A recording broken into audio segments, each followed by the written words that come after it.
When you think you know it all, that's the beginning of your downfall. There's no comeback. Wow. There's no comeback. The day you start thinking you know it all, that's it. Your bank account tells your story. Hold on, that's mic drop. Your bank account tells your story. Yes. So at this point, I'm even doing international trips. So, but you're still in debt. Yeah. We'll pay the $30, whatever the credit card company. So we are good. And anyway, I'll pay it before I retire. YOLO, you only live once. That's what I was thinking. Live your best life now. Oh my.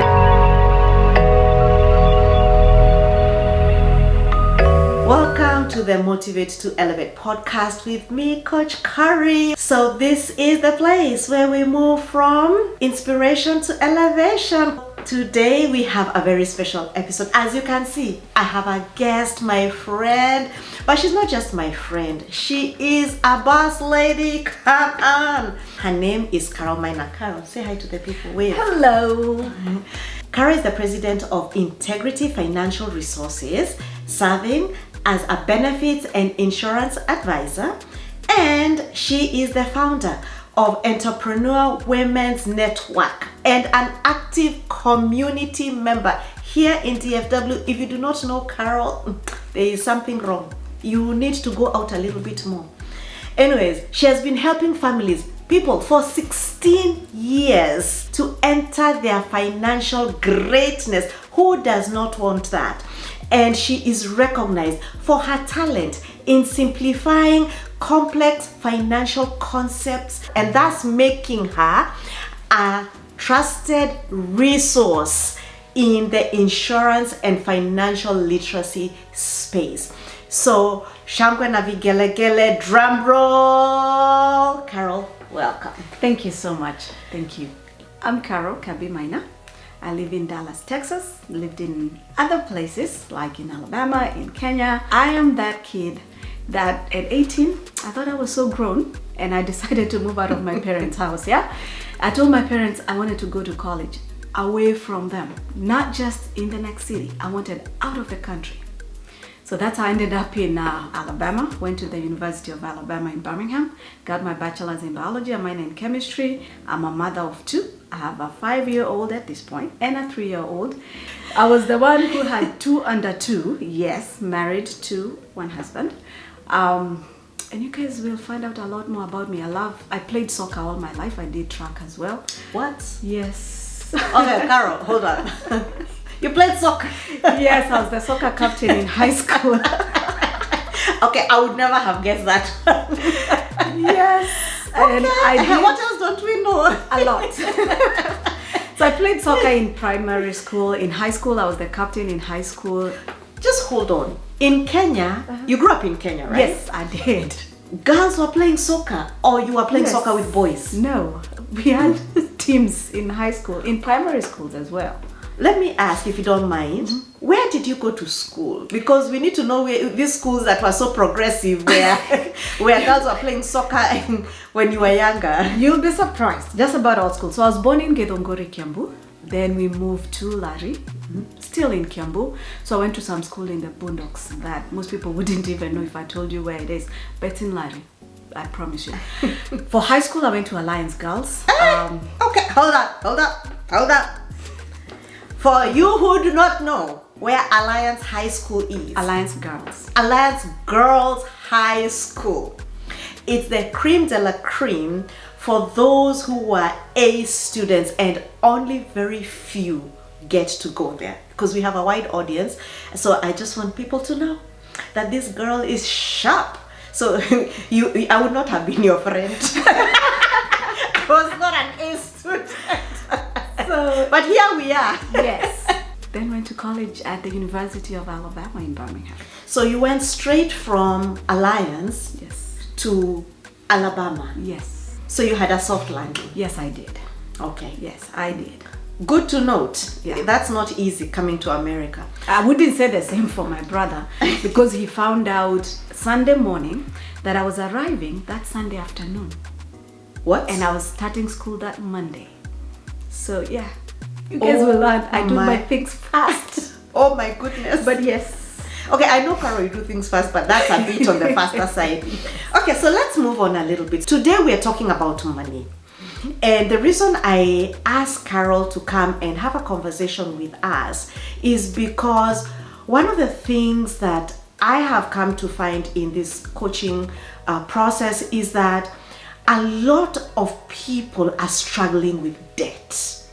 A lot of people want to be financially free. Actually, all of us, if I can be honest, we all want to be financially free. We want to be able to, own our time. We want to live our best life. We want to be able to go to the grocery store and not have to check the price on every single thing. We want to be able to get on a plane and go to our desired destination. We want to be able to take our kids to the best schools. We want to be able to do those things we want to do without always having to check our bank balance, or the bank deciding, or our bank balance determining whether we can do that thing or not. Could even be, medical. It could be, being able to help those around us, having an impact in our society. And Carol has walked the journey. And so this girl is for real. And she's going to share with us some of the things that I know she has shared with me in private. And she's been so gracious to come on and just allow herself to share. And also that's what she does for a living. So hey, if you're gonna learn from somebody who's done it. So Carol, let me ask you, talk to us about your financial journey. Have you always been good with money? Where did you start? Where did you find maybe some pitfalls? Because we're here to learn. And it would be nice if we learned from even your own experience, whatever, of course, you're willing to share with our audience. And just let us know, how has it been for Carol? So, my financial journey started, I was 14 when my parents opened my first bank account. So after class 8, I got some money.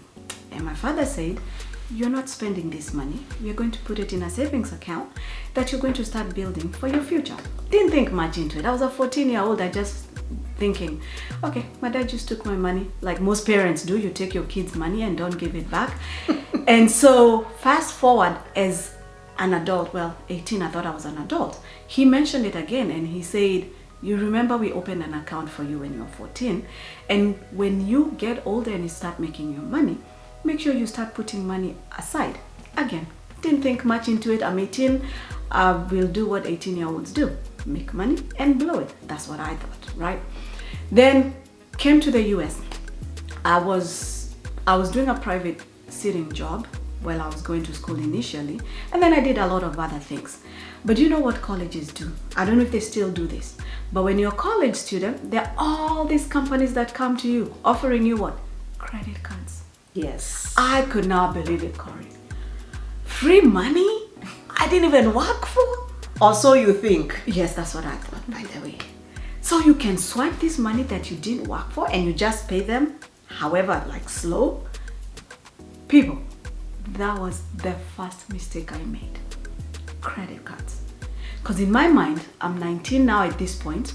I have a credit card. It only had $500, but that was a lot of money for a 19-year-old. And I didn't clock in to get $500. And I could do whatever I want with the money. And I'll pay them $10, $15 a month. Are you kidding? See, I didn't even think about the interest. Okay, so before you go further, did you know anything about the American credit system? No, not much. First off, we are not talking about that because in our culture, we don't talk much about money. It's either you have it or you don't. So if I have 500, I have it. I'm not discussing it with anyone. I remember being told, be careful, but nobody broke it down what being careful exactly means. Now, the good thing is, I was already in a system, in a place where I was 19, I was going to school. So every single penny I had saved needed to go towards college. And as much as my parents helped me pay for college for part of it, I felt the need because every other child was doing what? Working and going to school. So I felt I needed to do the same thing. So every penny that I saved, I did not waste my money in college. I was very careful. I set goals. I saved my money. Ish. And yes, Corey, I used to Hold set on. my... At 19, you knew how to set goals. My mother taught me, I think I was 6. Okay, thank you. Let's go back. Hold on. So, so, because you're talking about things like it's normal. Like it's normal to set goals. I didn't grow up setting goals. We were just trying to survive. So just in a nutshell, you said your mother taught you how to set goals. Set goals and set a budget. I must have been 6 or 7. Why were you setting goals and a budget at 6? What prompted that? I don't know what my mom was thinking. We talk about it now, we laugh about it, and she will talk about how when I was like 6, 7, I was a responsible kid. She would give me X amount of shillings and say, I need you to write a list of everything we don't have.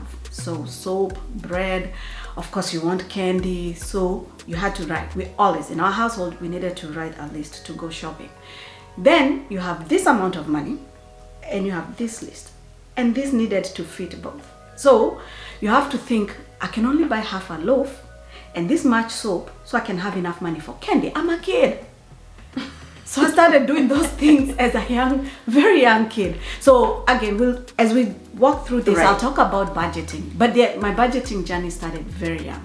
So it's one of those things, honestly, I've never struggled with, and I love teaching because that's the foundation of understanding your finances.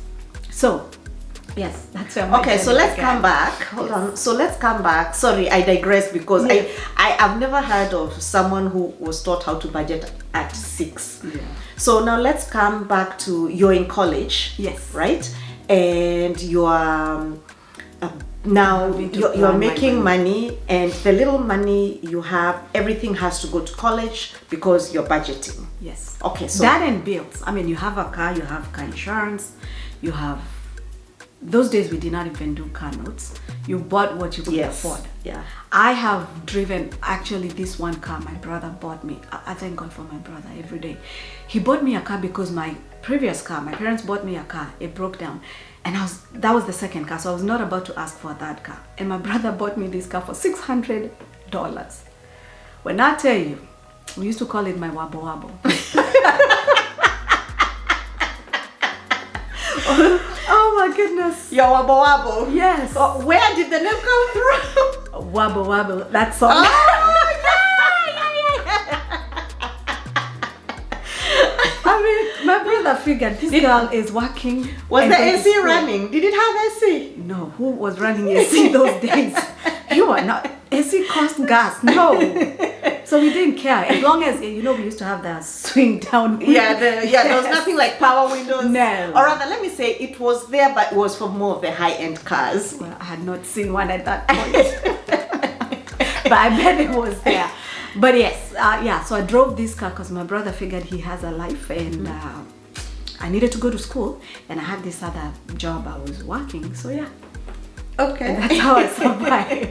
Okay. Yeah. So you were telling us about your financial journey. So now you have wabo wabo. Yes. And so are you in debt? How are you using your credit cards? How is that going? Funny enough, when I look back, I used my credit cards. If every time I would get upgraded, it would be my way of paying school and lessen my parents' burden. At least that's what I thought. So my first years, all my debt was just paying school. I never got into debt partying or buying unnecessary things. I've never been a shopper. I'm not a shopper even today. Yes, I've had good times. I loved to party, but I never spent my money on that. I was the kid that if I put $20 in my wallet, that's all I'm spending. So you have discipline. Yes.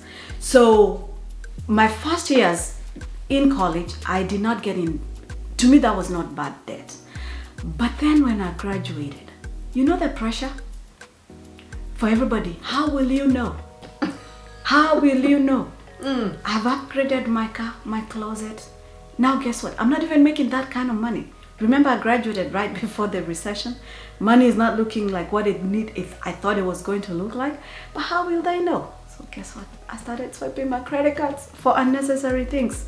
So that's where I fell. So that's where the downward trend started. Yes. Because you're spending more than you could afford. Exactly. And you said earlier that you did not consider interest rates. No. Who looked at it? If the minimum payment is 15 and I can afford it, What are you talking about? I can afford my debt. So what happened when you say you had a downward trend? Now you got into debt. What's going on? So now you are living a life of, you're careless. You are impressing people. You're going places you have no business going. You're in nothing wrong with fundraisers and community giving, but now you feel the need, I graduated, so when my name goes on the list, I need to feel like they will know I have money. So even though I will push myself on my income because I'll swipe my credit card to pay the power bill and pay $10, $15 a month, that was what I was thinking then. So that life of first living way beyond your means, feeling like you need to fit in a certain way. That fitting in part. Yes. Then giving out of guilt, I don't even know, out of manipulation, I think that's what I would say, or guilt. And is it possibly following cultural norms? It is. That were not very practical for your setup? Yes. So fast forward, now that I know it was. So I didn't get into the workforce right after college. I think I took about a year. I had to have surgery. As mentioned, I played soccer, so I tore my ACL, my meniscus.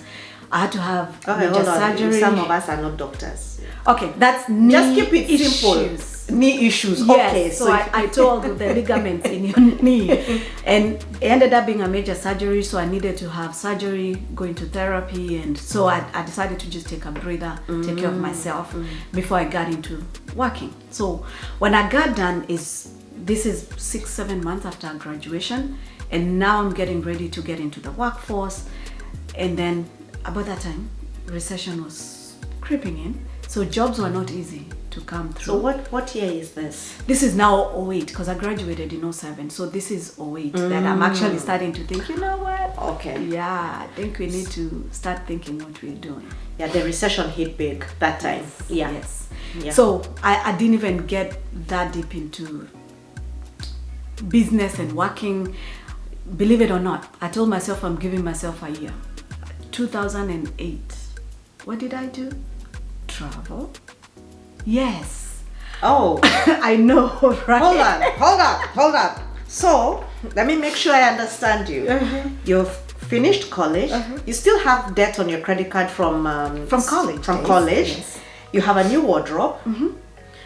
Is Wabo Wabo still in the scene? Wabo Wabo died on me and I got a car note. Oh, Yeah. okay. So now we have a car note. I have a car note. Because Wabo Wabo died. Died. And that's what I guess we call life happened. Yes. And so now, and then we are doing, we're the community giver. Anytime there's a situation, you're the one, making sure that next to your name, there's representation. Yes. Hello. And then, now you're traveling? Yes. Yeah, the party Okay. kid in me did so much traveling in 2008. I went to rugby sevens. I went to maybe 6-7 other states just to party and have a good time. On credit, because I wasn't making that kind of money. Yeah. And if you're clocking in, that means you're taking time off work. So if you don't clock in, you're not getting paid. So I'm spending money that I don't have. But guess what? Oh, I was so good at paying my credit cards. They kept coming and I thought I was so good. For those of you, when you keep paying your credit cards, they keep giving you more offers and you think it's because you are so good at it and you get trapped into that. That was a bad decision for me. I did not know at the time, now I know. So I'm here to tell you, when you see those offers coming in your mail, think twice. You're just very good at paying debt. It's not that you're good with money. Okay? Okay. They figure this person is so good at paying debt. Let's just give them more so they can spend and pay us with interest. Again, I wasn't thinking much about interest. So, yes. So I'm doing all these things, not making as much money because I was still working little jobs here and there. 2009, I got introduced into the insurance world. And that was the beginning of opening my eyes. Okay. Before we get into that, I have a question for you. When did you have what we call a come to Jesus meeting with yourself? Oh, that's way much later, Coach. Oh, okay. Okay. Oh my goodness. See, now I'm starting to hang out with people born here. At this point, I'm working for an organization that's doing insurance for labor union members. And so these are people who've been, usually it's generations. They have money, they have good incomes. And you walk in somebody's house and you're thinking you're going to sell insurance for them. And they're like, no, we called you to get insurance for our grandkids. Because my parents bought insurance for my children. And I'm thinking, wait, what? First off, who needs life insurance? Because we are going to heaven. And I'm here thinking, remember, I'm new. I know that those who know me now and you hear me talk about life insurance, you'll be like, what? Yes, my mindset was like yours. Yeah, We are going to heaven. Express. Jesus paid the price, which is true. So when my people used to tell me my assurance is, Jesus, I don't need your insurance, I used to be like, yeah, that's kind of true. And then I started So seeing- basically you made, sorry, I didn't mean to interrupt you. You took an overly spiritual angle on a very practical and real matter that needed earthly solutions. Yes. But remember, in our culture, that's what we are You see, taught. and it's important for us to address this because you mentioned earlier how you would give anytime a community issue came up, and there's nothing wrong with giving, but it sounds like to me it now became like you are paying what we call black tax That's what it was. because you could not afford it. No. And the worst part is I couldn't tell my parents about it because I knew they were not going to be for it. So we are not discussing this with my parents at all. So are you discussing this with anybody? No. As long as you guys can see I'm doing good, that's all you need to see. At least that's what I thought. Okay, so we are keeping up appearances. Yes. We want to look good. We're trying to get a level of validation from the society. Now you start engaging with other people and you're thinking, wait a minute, these people are talking about planning for their children. They're talking about they have college plans for their children. They're talking about they have paid off houses that they're passing on. And I'm thinking, do we live in the same country with these people? Because in my circles at the time, we were not talking about those things. And so that started becoming my wake-up call. Like, okay, so there is another side to finances that we actually have to embrace. If we are going to do life like Americans do, successful Americans do, then I needed to change a lot of how I thought about things, how I thought about life. And it took me years. And fast forward, I opened up to my current mentor. Okay, hold up. You don't just jump like that. No. We are in debt. I mean, how do we go from debt to, okay, fine, we all meet rich people. That's reality. That's we're in America, and not just America, wherever you are, we do sometimes encounter people who are affluent and they're doing well. But that does not necessarily mean that our lives change, right? Yes. And so now let's fast forward because I want to get to where your life started now changing. You've just kind of thrown in a mentor. Yes. Why do we even need a mentor? And I guess your mentor was like your coach, the person who helped you see certain things. Yes. Help me understand how you went from Carol in debt, Carol meeting the affluent, Carol wondering whether we are in the same country with all these people, to I now have a mentor and some things are changing. Take us through that transition. So now I'm actively doing insurance, and then I transitioned into the transport industry, and I was making good money. Well, at least what I thought at the time. I mean, I was single and all I had was credit card debt. So in my head, I'm thinking, I'm not doing so bad. So there is what you look like you look like you're making it, and there's what you're actually making it. So the more I engaged with these people that were actually making it, one thing I learned, Coach, these people are most of them are very humble, and they live way below their means. So that's why you'll find somebody is a millionaire, but they drive a $50,000 car. Not because they can't afford a $100,000 car, it's because They don't have to. They don't feel the need to waste their money that way. That doesn't mean it's bad to buy $100,000, $200,000 car. If, financial planning works different ways. But I also learned that they also do not make their money and spend all of it. They put aside money. That's how they start building generational wealth.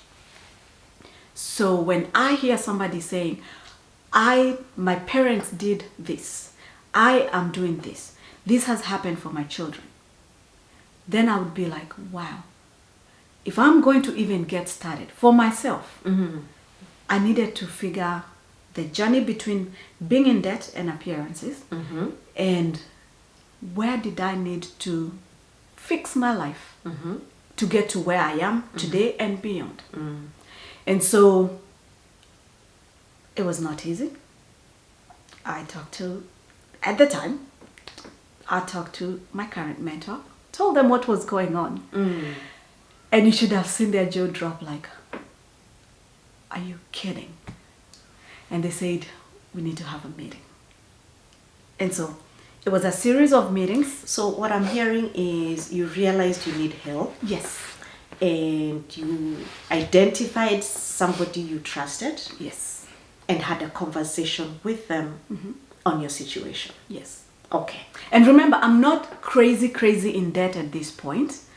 I had an idea where I wanted to go, but I needed the guidance of how to go from where I was to where I was going. Now, remember at this point, I'm not that badly off, according to me, because one, I can pay my monthly bills. I can pay my credit cards. So that's how I maintained also a very good credit score, and I stayed in the 700s. This whole time. Even though you were in debt? Yes, because remember, I'm making payments. Okay, and that's how they keep okay. offering me back the credit cards, right? So sometimes we tend to think, just because I can pay the credit card bill, I'm doing fine. Just because I have a little bit of money, I'm okay. At this point, I had done a bit of Dave Ramsey. I had saved $1,000 emergency fund. Come on. So I'm thinking, hey, I have an emergency fund, $1,000. I can pay my bills. I can pay my credit cards. I mean, I'm in the 700s, which to me was pretty good for a young girl at the time. And also one thing I didn't mention is I started investing a lot of time in myself. So I started going for trainings, for seminars, for... Hold on. So you meet... At this point, I haven't even met my mentor. So that's why I said, go back. Before I got a mentor... so you knew something needed to change? Yes, I knew. Okay. Definitely knew something needed to change. And you also knew you can't do it alone? Yes. Okay, good. So I started investing a lot of time and money in myself. So I did seminars. I've done real estate seminars since I was in my 20s. I've done money mindset, millionaire mindset women trainings. I invested a lot of my free time. So yes, I was still using my credit cards for some of these things, but at least I justified it. Well, that was on personal development. I did a lot of that. So what would you tell that person who says that they cannot pay for personal development? Oh my goodness. When you think you know it all, that's the beginning of your downfall. There is no comeback. Wow. There's no comeback. The day you start thinking you know it all, that's it. Or that you don't need someone to help you. It doesn't matter what field it is, be it marriage, be it money, be it education. The day you think you know it all, that'll be it. Just so you know. Wow. You'd remember that day you go back, you will know where you started falling. Wow. Okay, let's keep going. Sorry, I have all these questions, and I know I'm not the only one. Yes. So okay, so now. So I've invested a lot of time in myself, personal development. I changed how I traveled. I stopped traveling for parties and fun. I started traveling for personal development. Oh. I spent about 2 years of that because I knew something needed to change. So if I would go parties because I went for a meeting somewhere, and then in the evening, I'll take time off and have a good time. So I've done all that. I've started working personal development, a lot of it. And then at that point, I could hear a lot. You need a mentor. You need somebody that is where you want to go. And so this is where I approached my current mentor. I shared with them what was going on. We had a meeting, and fast forward, it's been, 8 years of mentorship. 8 years. Yes. How did the mentor help or change anything for you? Let me first tell you, that decision, you know, when you meet somebody who's where you want to go, they can already see the mistakes you've made. So the first thing was to pull my credit report, all three, because we needed to know, where have you been all these years? What have you done? What credit cards do you have? Who do you owe money? And then they asked me for my savings and checking account and bank statements. How'd that go? Ooh, let me tell you, that's caring. You know why? Because you start telling a story. Your bank account tells your story. Hold on, that's mic drop. Your bank account tells your story. Yes. And if you're using a credit card, that credit card statement Eish. tells your story. Eish. The things you like, the places you spend money, it tells your story. So I didn't know that. That's why they asked me for these things. Ooh, it was difficult. Let me tell you. Tell us. Tell us. Those first few meetings were not fun. Let me tell you, when you're at the bottom and you have to actually say, I need help. I'm in debt. I'm not making good decisions. And I need somebody to actually come in and help me. It doesn't matter. Now, this is not just even finances. Yeah, if you're struggling with your marriage, with your children, with your weight, everything, get somebody to help you. Though those first few meetings were not fun. Now, my mentor, very organized, put all these things in an Excel and graphs and everything. And every single month, I was required to send them what I made, what I spent, and what I spent it on. And I did that for a year. Because that was the only way to start monitoring my habits. You said you had to send what you made and what I spent. How did you have like an Excel spreadsheet? I'm trying to get, because some of us, we've never done those kinds of things. So help us. I'm not tech savvy, so what did you don't do? Overthink this one. Okay, good. I help just us. went to Excel spreadsheet. You know that thing, and you don't even know how to format it. And I put the first thing, of course, you have rent or mortgage or whatever you're paying. So things that you already know, your power bill, your phone bill, yes. So every single month, I would sit down with my credit cards. At this point, actually, I had to stop using credit cards. I could only use one credit card that was paid off. And I could only swipe and pay it off. So if I'm, say, for example, paying my phone bill, swipe, pay my phone bill, turn around and pay. Then we started working on getting out of debt. So 1 year, that was not fun, because let me tell you, when you think you know it, this is where, for those of you who like partying, you go open a tab, buy drinks for people because you think you just got paid. And at the end of the night, you just spend $200-300 like you're doing. Whoa. What do you mean? $200-300? Yes. Partying is expensive. Correct. What? Yes. Okay, sorry. I've never spent that kind of money in a party. So I'm already traumatized. That was the first explanation. When my mentor saw that one bill, he said, "You're kidding." I wish I could use exact words, but they were not fun. But yeah, he said, "You're kidding.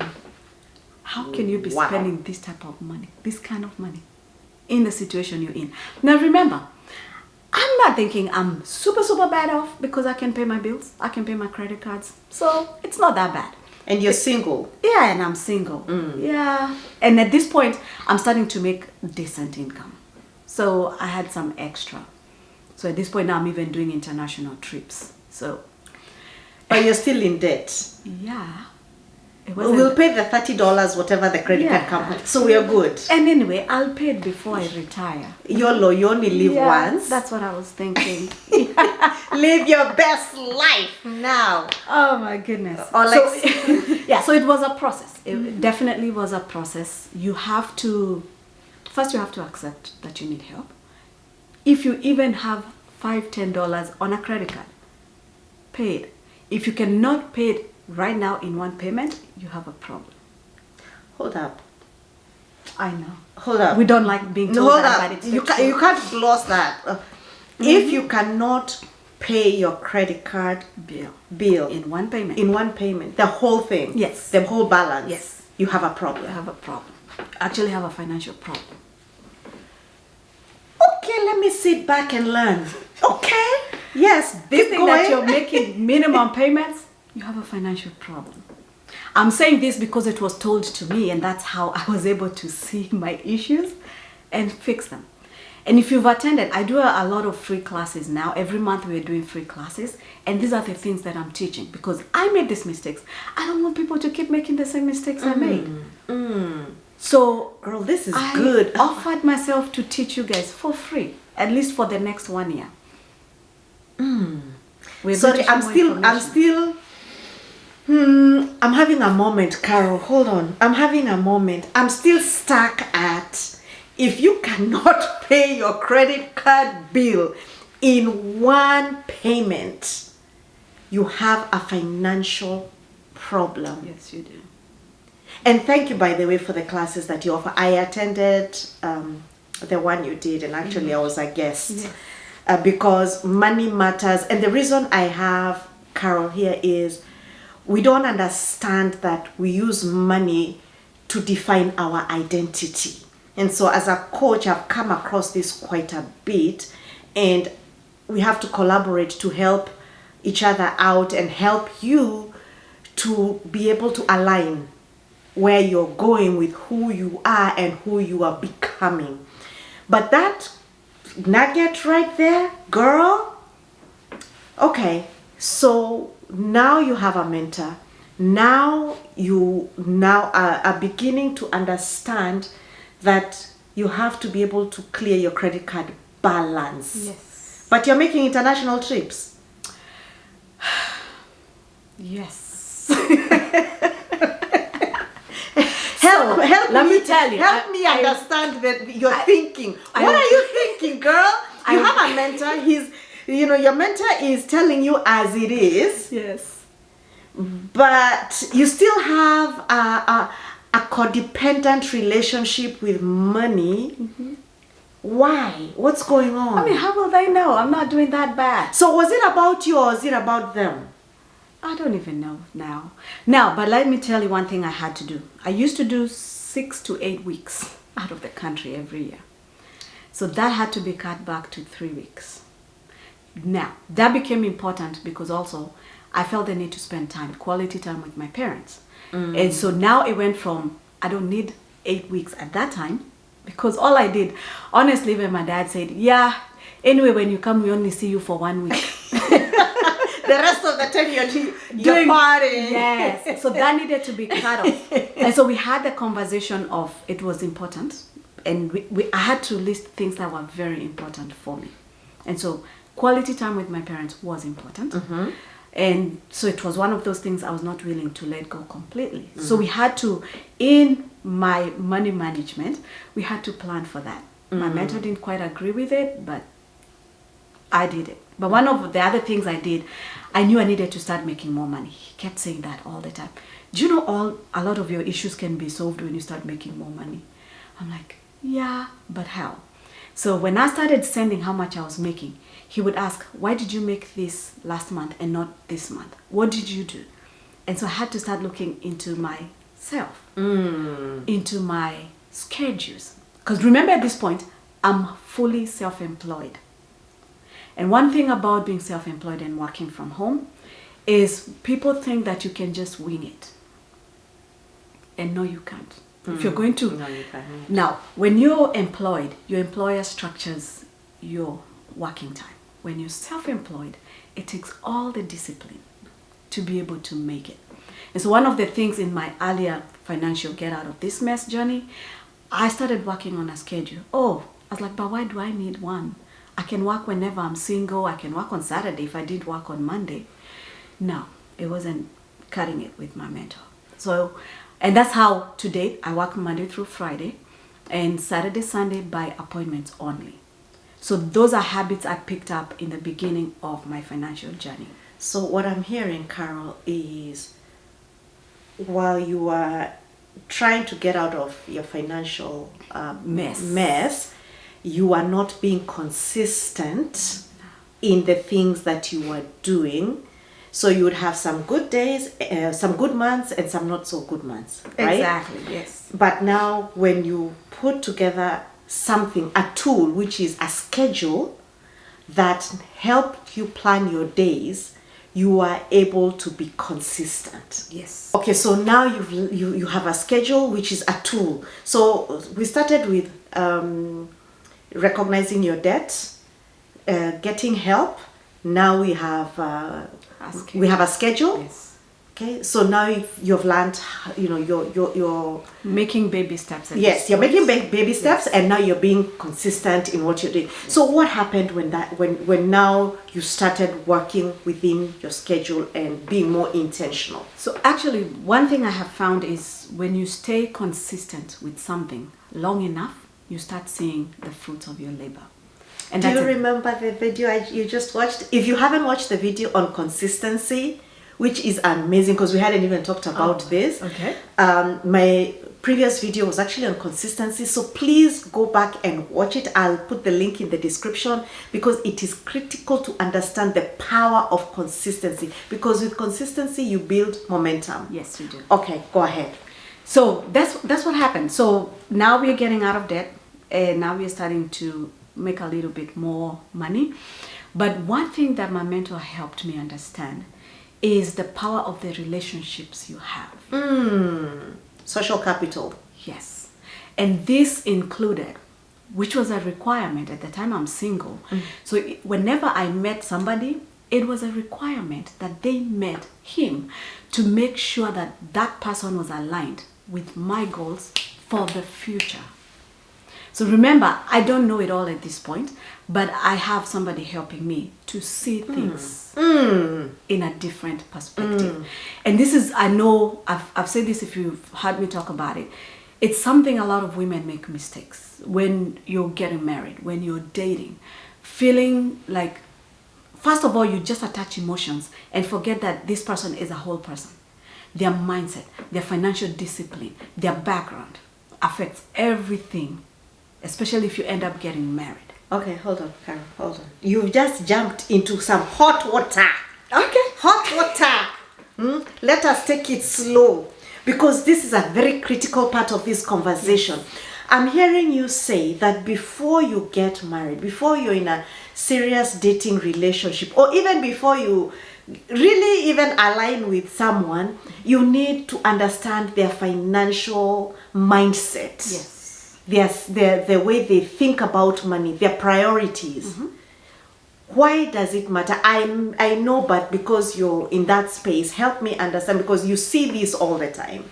Because if it doesn't align with yours, this is where most conflicts, even in marriages, start. You've heard people say finances and communication, two things that cause people to fall apart eventually. So finances being that big, I can't talk about communication, that's not my field. Finances is. So if you don't align with someone in your financial mindset, at some point you're going to conflict. But also remember, most, not all marriages, but most marriages bring forth little ones. And little ones are expensive. Yes, they are. If you thought dating life was hard, wait till those babies come in the picture. Yes. And you realize how expensive it is. So that also helped me. Now, remember, I had been doing personal development. One of the trainings that truly helped me was a women's mindset training. It was in Orlando, Florida. And I remember I was in a all white outfit. And there were about 11 millionaire women, and they were teaching things that they've learned about money, family, relationships, spirituality. Every one of them had a different topic. And one thing stuck with me, and this lady said, if you ever think that you want to have children, make it a point of learning how to work without clocking in. In many words, she said that. So in my head, I'm thinking, so what does that mean? It could mean a career that actually pays you a salary, which is a good one. It could mean going all the way in business. But if you're having to trade hours directly for money, it becomes very difficult. Now, remember, at this point, I'm in my 20s. I don't have kids. I wasn't planning to have kids anyway in my 20s. But it stuck with me because at the time I thought I wanted to go back to my master's. And so let's just say, because I had already started looking at business as an option for me, that was the last time I studied my GRE. So I went, packed my books in a backpack, and that was it. Because I committed to giving business my all. And eventually that's how I've ended up being self-employed in the financial industry for the last 9 years. So you see where my journey started, a mentor, me making the decision that I was going to go all the way in. You have to start building that consistency. So, Carol, let me take you back. You said your date, anyone you are dating, you had to take to your mentor. Yes. Did you ever take someone to your mentor and it was a no? All of them except the... Oh, hold up. man. Whoa. Like, we can't just gloss over it. So you would take certain people you were dating, and what would happen? Would he ask questions or just have like a conversation? And how did you feel about someone telling you that this person is right or wrong for you? I mean, you know you're in love. I mean, they're making you feel parasha. I know, right? So how do you then help me? So some of us were just in love and we got married. Only the first two that I had gotten emotionally engaged with them because I didn't know any better. Now after that, as soon as I meet somebody, they show interest, we are going to do this meeting. So usually I would just tell my mentor who the person is. And for most of them, he's like, just go for one more date and you're done. So most of them, sorry, you guys, that's what happened. You were cut off before you came to be. And it was based on what? Oh, I ask questions quick. I told you guys I do things pretty quick. So I'll ask things about simple questions like, if I gave you a credit card that has 25,000, what would you do with it? And this one guy said, siwezi kaa kwa nyumba. Meaning I would not be in this house. I would be partying, traveling. Red flag. It was a done deal.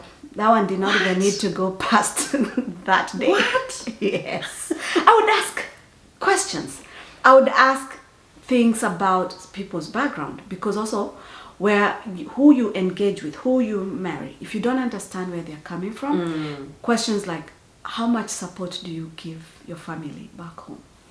Because if somebody doesn't have the discipline and all they do, they're trying to impress people, building mansions for family, and over here they're barely making it, you think they're going to do right by you anytime? No.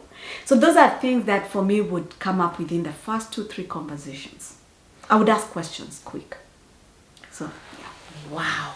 So is it possible that a lot of women are not asking the right questions in their dating years or times or season and are finding themselves in problems when they get married? What would you say to such a woman? How can she get out of that pit, so to speak? First is, if you're already in it, you have to find a good time to have the conversation. And you have to say, hey, I'm just going to use Sam because that's my husband, Sam. You know, we've been together for a few months or a few years. And you know, we've never had this conversation about finances. You know, I would love for us to actually, maybe next week, sit and just have a casual conversation. I would like to know what you think, what I think. But remember, at this point, you have to have been working on yourself. Because I was gonna say, because oh, yes. Yes. This is you need God the Father, God the Son, God the Holy Spirit, because finance conversations within a marriage are not easy to have. Yes. And like you said earlier, a lot of marriages break here. And for us, a lot of our women are operating in masculine energy in our financial journey. So we are taking up more than we need to. True.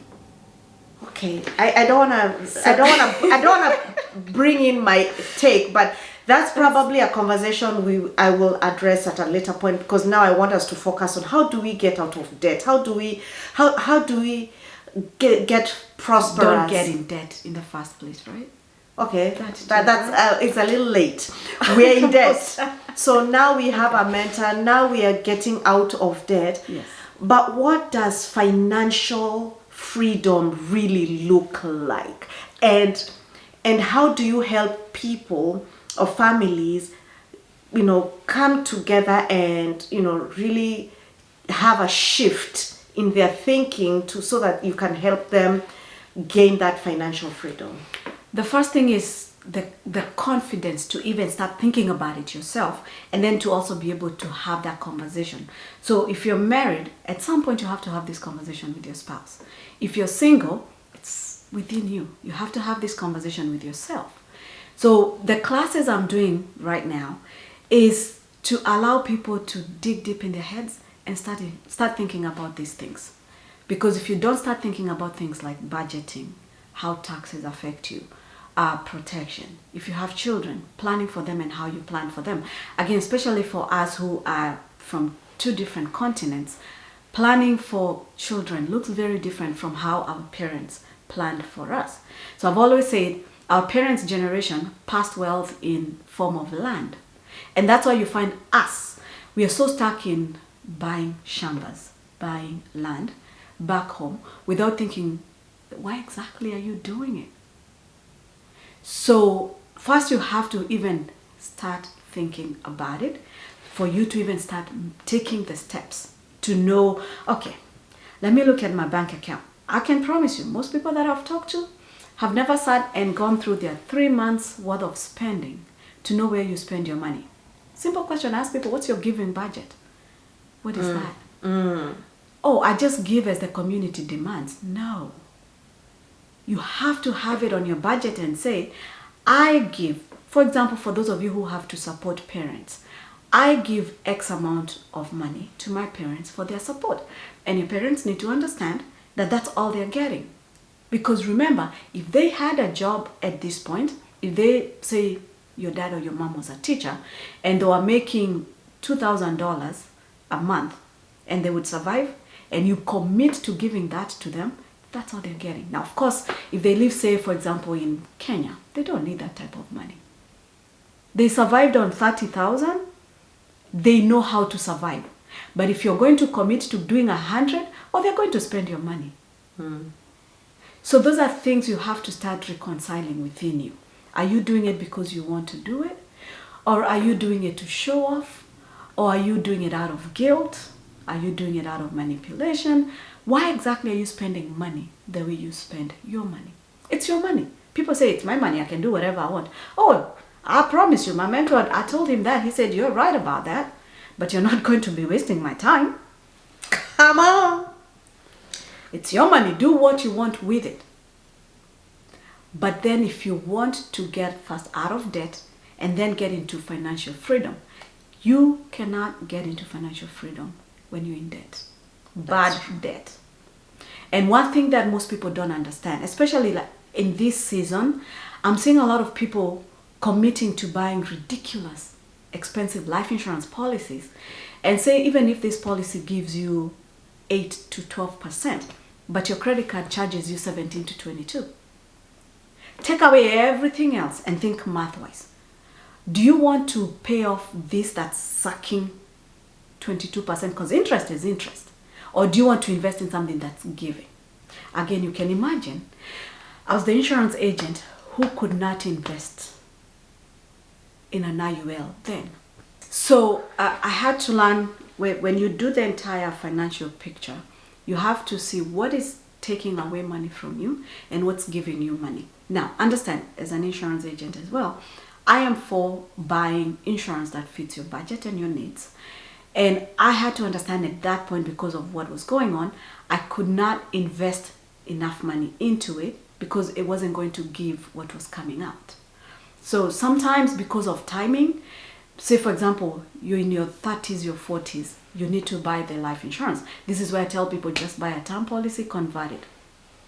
If you don't have the money, don't worry about buying expensive policies. So those are things I had to start looking into. Things like car notes. You have to ask yourself, is it necessary? So these are just nuggets, habits, things that you need to look into. So we've talked about how you're giving and how you're supporting your family, your loved ones. And then also in your household, the things that you have, are they necessary? We have a lot of junk, and sometimes it's a cultural thing. Oh, I didn't grow up with these nice couches, so I'm going to have 5 couches in the living room. Are they necessary? Sometimes you'd be surprised you can sell off most of what you don't need and pay a whole chunk of your debt with things that you don't need in your house. But then in our culture, oh my God, they're going to see I'm doing a garage sale. So what? Well, I've done a few. When I'm getting rid of my kids' stuff, I will do them. And I give what I want to give, but what I want to sell, it's getting sold and reinvested in something else, right? So get rid of things that you don't need. Also, you have to check on your friendships. Are your friendships giving or they're taking? Are the people you're spending time with giving or pouring into your life, or are they taking? The way I was taught this is you have to think of all relationships like a bank account. And every encounter with somebody, it's either they're depositing or they're withdrawing. I love that analogy. Yes, because we don't think of it that way. No, So we don't. if I spend time with you, is this a deposit when I leave here, or did you just withdraw Yeah. from my emotional bank, Yeah. from my financial bank? Yeah. We don't think about these things. So we tend to hang out with people that keep taking, and that's why you find a lot of people go home and they're empty. You have all these people around you, but you're empty. Again, go back and look at your bank account or whatever you use to pay bills, and you will see your story, because it will tell where you're spending your money and your time. Wow. Wow. Some of the other things that people have to do, we talked about this in our last meeting that we will share. Budgeting. I remember when I got into mentorship, one of my friends told me, budgeting is for poor people. I was like, wait, what? Yeah. Country's budget. They told me budgeting is for poor people. Company's budget. But isn't that such a poverty mindset though? Yes. Because what they're basically saying is it's okay to be careless with money. If you have it, why not blow it? But even the wealthiest people have budgets. Yes. See, now, when I was hanging out with them, I started learning that these people actually Oh my goodness. go to the store with a shopping list. Yes. Which for me came easy, again, because I'd been taught to do a shopping list. But they don't just go to the store to buy things. They set expectations with their children. My 5-year-old does not need $100 shoe. They need $100 investment. Say that again. They do not need $100 shoe. They need $100 investment. I learned that actually from our pediatrician when we had our first child. Yes. Yeah. Kids don't need what you're thinking they need. Kids need your time. Now, these are things I was told before I had kids. So if you followed me, I spend a lot of time with my family. That's actually my why, to be able to spend time. That is my greatest joy, to give my kids experiences, cultural experiences. You start learning things that are important to you. So now, just because I can go to the store and buy something, I still don't go. I've lived in Texas 8 years. I've been to the mall twice. What? Yeah, no, I don't like Okay, you really don't like shopping. No, I don't. If I can find it, my friends don't. If I can find it online, we are buying it online. I am transitioning to online, and here is why. My why for transitioning online is because I am valuing my time and putting a cost to my time, and that is time that I could use doing something else that will bring more value to my lifestyle. So, okay. And also, especially women, just because a Coach bag is on sale doesn't mean you need it. No, you do not. You have way more shoes and way more handbags, way more wigs than you really need. Ouch! Girl, you went there. You Yes, went there. I had to. The wigs. Before I went all natural, Corey, I looked at my wig selection and I was asking myself, first of all, why did you need all this? So yeah, you have more For the wigs. different looks. You have more wigs than you need. Okay, for me, thankfully, I've never been a fan of wigs. I've been blessed on the hair side of things, but I can definitely relate because I got a little problem with shoes. Shoes call my name. They say, Corey, we're here, baby, take us home. I know. But I have had to learn that I can only wear one pair at a time, and COVID for me changed a lot. Yeah. It changed Because you couldn't go shopping for all and I was these working from home. I've been working from home since 2020, and so I don't need all that stuff. So we need to wrap up, and so I have a question for you. And first of all, thank you so much for coming, and I hope you have learned a lot, because we are friends. But what is so interesting is I'm learning things about Carol I did not know, and so we are very blessed to be hearing all this. Where are you now? Where is Carol today? You know, from a financial perspective, because we need to hear something nice. We need to hear some, we need to get some motivation, like all these habits and things that you have put in your life, did they bear fruit? Yes. So the initial projection was to get out of debt in 8 years. I did that in 3.5. What? Okay, hold on. Yes. You got out of debt. So you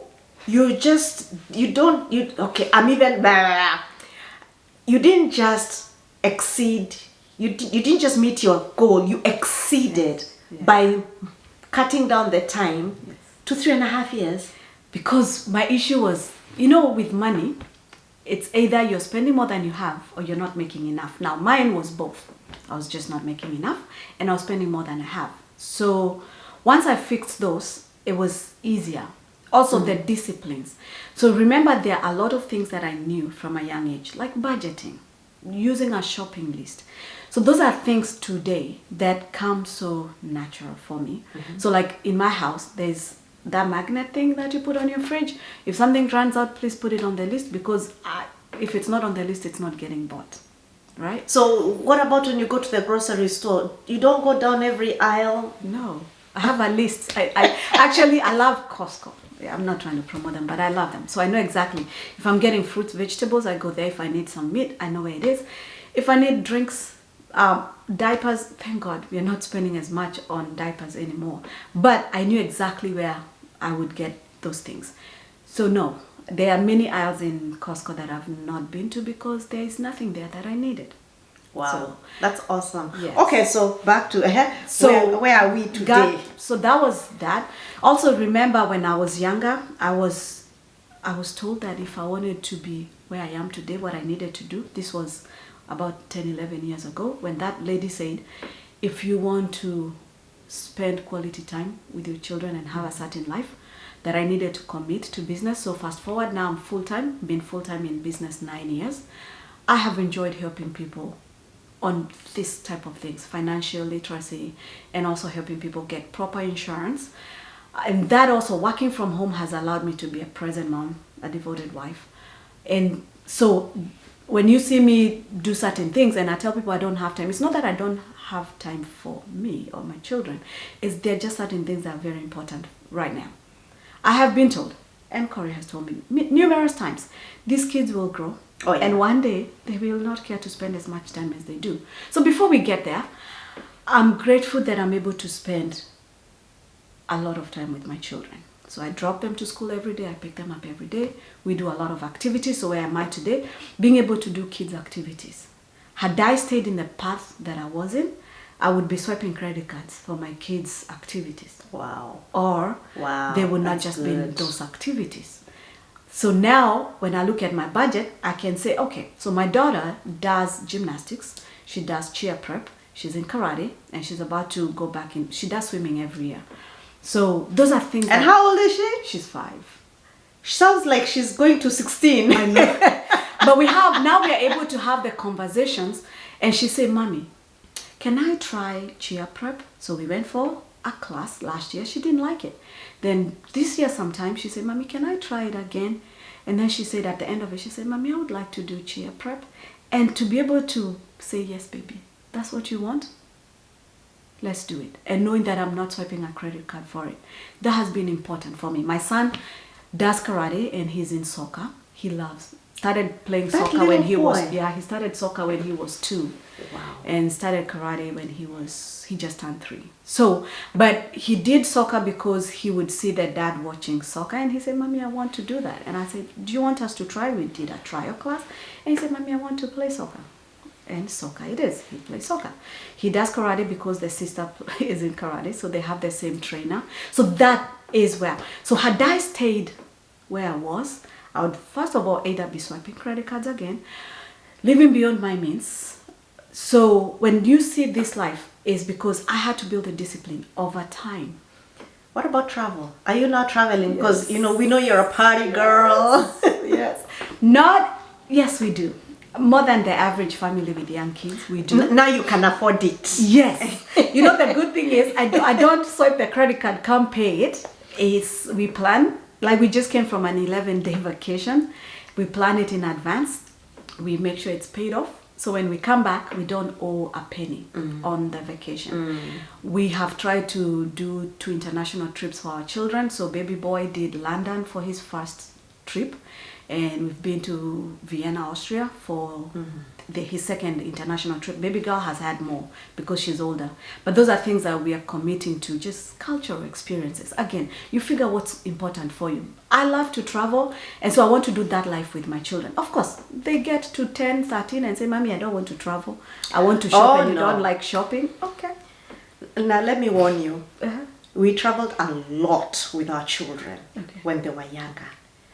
Do you know, to date, this family, we travel on a whim.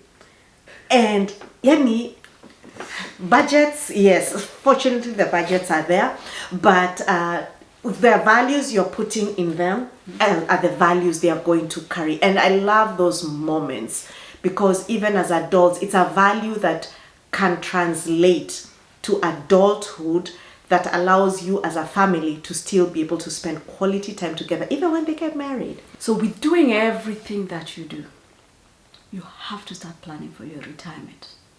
Hey, I need to bring you back to talk about retirement. Because that's a whole new That's a whole topic. new But whatever you're doing, start. For those of you who have jobs that match your 401ks, I know this is unpopular advice from most insurance agents, but if your employer is matching, say for example, if they match up to 3%, just put the 3%. Stop worrying about putting 10%. Understand, there's nowhere you're going to put, say, $1,000, it gets matched 1,000, whatever the match is, that's what I'm saying. Because that's 100% increase. There's nowhere you're putting your money to get that type of money. Don't overdo it, but start somewhere. If there's one thing I could tell my younger self, is that I'm grateful for having a strong mentor that has helped me fast pace that journey, and now I feel I'm caught up. So I've had to make a lot of sacrifices to catch up to my age. So those are things that we discussed and say, hey, by this you could have done, had you started, this is where you would be. So I'm very close to catching up had I done these things. But most people also don't have, for example, if you have a job, if you're a nurse, if you're an accountant, your income doesn't just jump from 100,000 to 200,000-300,000 overnight. So you have to work with what you have. So invest in yourself early. Plan your retirement, and for those of you who have children, start planning for them. Start instilling disciplines in them. Understand, one of the things I don't struggle with is a budget and shopping list. Why? Because it was done for me when I was very young. So those are some of those things.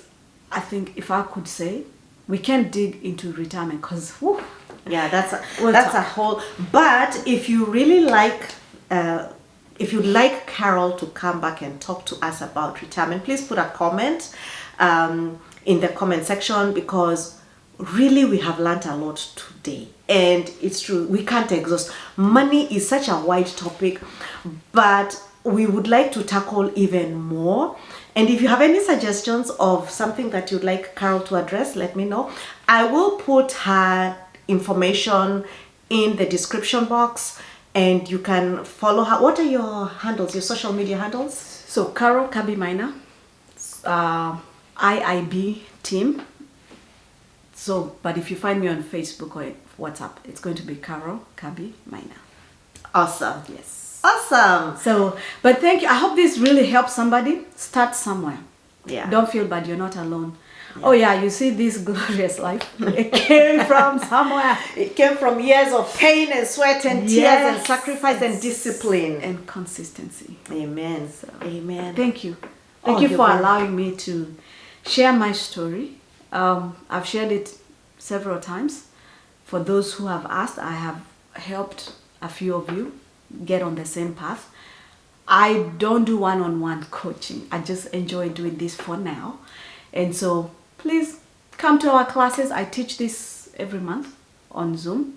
Coach will share my information. Awesome. And Carol has been so gracious in you have a budget list. Yes, I do have a basic where to begin.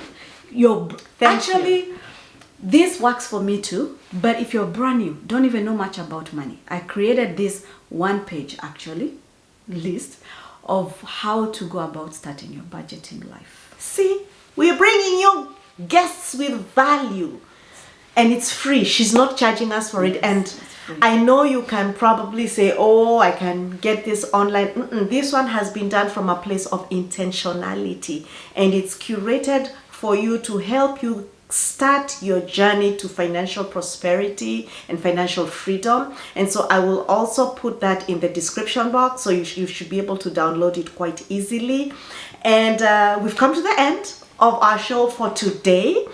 This is Coach Corey, and please be sure to follow me on my social media platforms. Instagram is Coach Corey, Facebook Coach Corey, TikTok Coach Corey. If you put Coach Corey, Korry, you will find me. There is no other Coach Corey in the whole world, at least that I know of anyway. And so until next time, please put your comments. I'd love to get some feedback from you. Let us know, how has your financial journey been? Are you struggling? Have you managed to get out of debt? Do you have a mentor? Do you have a coach? How are you showing up in your finances? Do you have a good relationship with money? We are here to serve you, and we want as many of you as possible to get out of debt.